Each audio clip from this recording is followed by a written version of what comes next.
एक रोड है बलराम हॉस्पिटल के सामने, अब कहते हैं बड़ी अच्छी रोड है, बना दी, धंस गई गाड़ी हॉस्पिटल के सामने। ये तो लेटेस्ट न्यूज है। उत्तर प्रदेश का पहला एक्सप्रेसवे कब बना?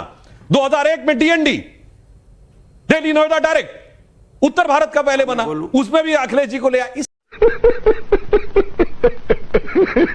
हकीकत यह है कि यही कुछ कुछ हालात विपक्ष के दलों के बीच के बने पुल में भी है।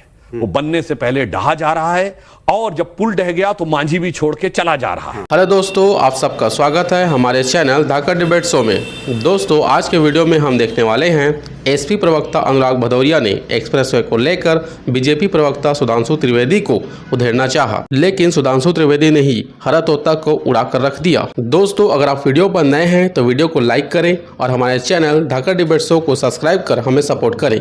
तो चलिए दोस्तों, शुरू करते हैं। चैनल को सब्सक्राइब करो पहले। हाँ, जल्दी करो। मुझे पता है कि आप लोग नहीं करते, वीडियो देखते हो लेकिन सब्सक्राइब नहीं करते। ये लाल कलर का बटन नहीं, इसे दबाओ, जल्दी दबाओ, जल्दी दबाओ, फिर मैं शुरू करूँ। दबा दो जल्दी।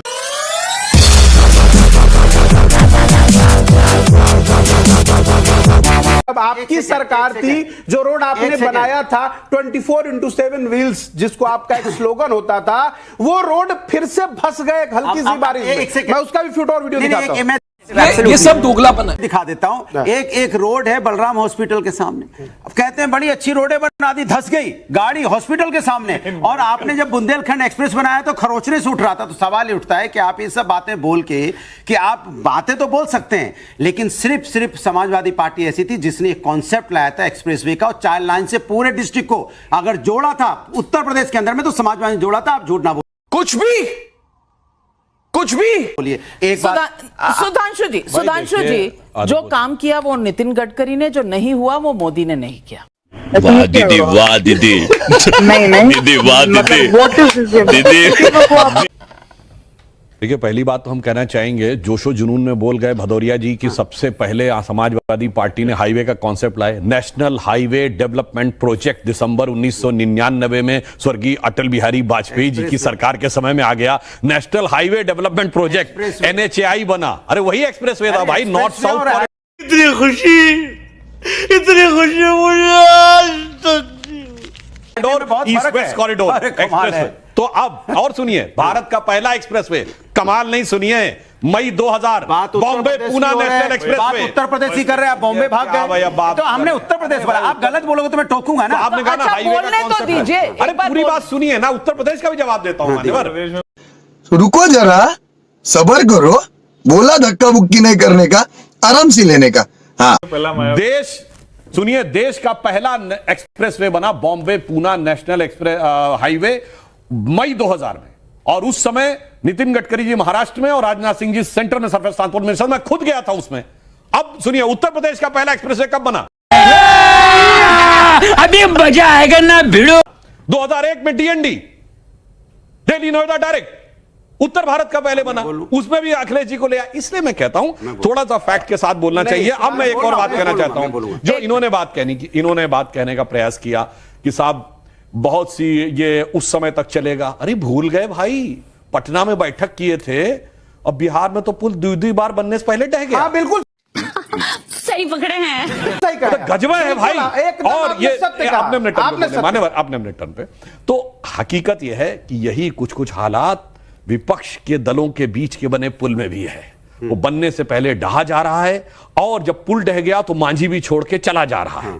अब राहुल भैया की नैया कैसे नदिया के पार लगेगी, ये देखने की बात है। गजब बेइज्जती है। हाँ, एक बात मैं जरूर कहना चाहूंगा कि जैसे राहुल गांधी जी के बारे में बात आया, तो मैं सिर्फ एक बात कहना चाहूंगा कि हमारे यहां कहा गया है व्यक्ति को बहुत सोच समझ के बोलना चाहिए, और बड़े पद पे हो तो और सोच समझ के बोलना चाहिए। खासकर किसी समाज और उनके बारे में बोलें तो कहा गया ना कि बाणी एक अमोल है, जो कोई बोले जानी, ये तराजू तौल के तब मुख बाहर आनी। क्या बात है। तो 10 बार सोचना चाहिए। मैं राहुल गांधी जी सोचने से पहले 10 बार बोल चुके होते हैं। और मैं एक और बात कहना चाहता हूं, जो लोग आज कहते हैं 2-3 लोगों का नाम ले लिया, तो उसके बाद वो कहते हैं एक पूरा समुदाय जो था वो करप्ट थे। मगर सैकड़ों उदाहरण के बाद यदि कोई ये कह दे कि साहब आतंकवाद का एक समुदाय से मतलब है, तो छाती ठोकने लगते थे, नहीं कैसे हो सकता है। मगर 2 उदाहरण मिल जाएं तो पूरे समुदाय को भ्रष्टाचार से जोड़ देते। इसलिए इतने तेजस्वी लोग हैं हमारे पास। बहुत सोच समझ के तौल कर तब बोलना एकदम सत्य वचन। थोड़ा सा गौर फरमाइए क्योंकि जवाब आप अच्छा एक देते पॉइंट और नहीं, मैं थोड़ा बोल उन्होंने 80 करोड़ कहा तो मैं एक और फैक्ट कह दूं सर, देश की आबादी 140 करोड़ है। 140 करोड़ की आबादी में 80 करोड़ मकानों की आवश्यकता हो ही नहीं सकती। औसतन 5.2 व्यक्ति पर परिवार है। इसका मतलब देश में अधिकतम मकानों की आवश्यकता हो सकती है तो 20 से 22 करोड़। तो ये 80 करोड़ वाला किस अखबार ने किस आधार पर छाप दिया? अच्छा ऐसा एक कहते हैं ना, बड़ा साफ गोशी से बोले हुए शब्द और कई बार बोलने से झूठ सच नहीं बदलता, क्योंकि आपके यहां जुमला बोलने की प्रथा है। ये मैंने इसलिए कहा कि नितिन गडकरी जी का एक बड़ा सुंदर वर्ड होता था, ऑल वेदर रोड। गाजे बाजे के साथ भारतीय जनता पार्टी और उसकी मशीनरी प्रचार करती थी, ऑल वेदर रोड।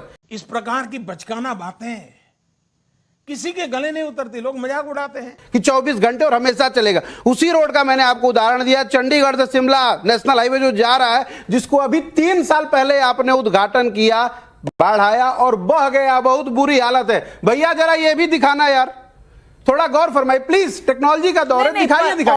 ठीक है। All weather road. बाढ़ कहाँ से आया? अरे रुके, ये शिमला में बाढ़ कहाँ से आया? जरा जो भी बारिश हुई, जितनी भी हुई, उस पे आपका बह गया है। तो ऑल वेदर रोड में घोटाला हुआ है। मान्यवर, पहाड़ी क्षेत्रों में भूस्खलन होता रहता है और रोड्स टूटते भी रहते हैं, रिपेयर भी होते हैं। नहीं बोलना चाहिए ना, तो ऑल वेदर है। आज बोला कीजिए, फिर आप बोलोगे कोविड हो जाएगा।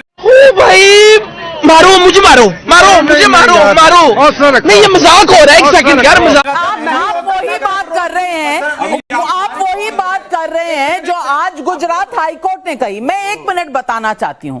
गुजरात हाईकोर्ट का जो ऑर्डर है वो क्या कहता है? In fact the applicant is trying to seek stay of his conviction on absolutely non existent grounds. मतलब अपनी जो सजा है उसको नॉन एग्जिस्टेंट ग्राउंड पे बिना बुनियाद वाली बातों पर रोकना चाहते हैं।